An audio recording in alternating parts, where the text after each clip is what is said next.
приятеля, у товарища своего. Что-то там они ковырялись с этими мопедами.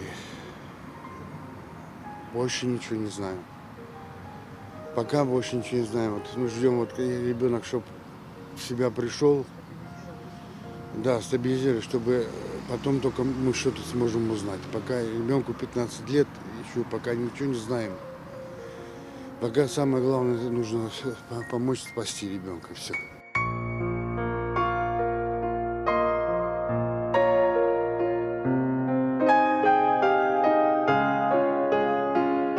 Причина конкретно мы сказать не можем, потому как ребенок в реанимации находится, к нему не пускают, говорить он не может. Как только он стабилизируется, мы с ним поговорим, мы все выясним.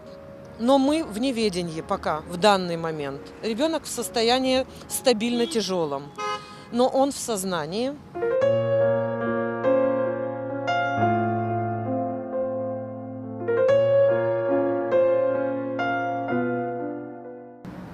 Если кто может, пусть поможет.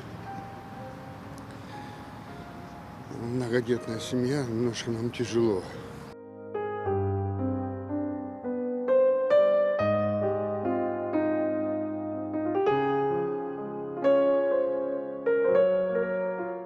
Надеемся на лучшее, молимся. Деньги нужны на реабилитацию ребенка. Нашли врача, который будет делать так, чтобы у него не осталось шрамов на теле. Он очень из-за этого переживает сильно. Он сквозь боль, пока мы ехали в скорой, говорил, чтобы шрамов не осталось, сделайте, пожалуйста. Я надеюсь, с помощью всех, кто неравнодушен, у нас все получится, мы встанем на ноги, все будет хорошо. Спасибо всем.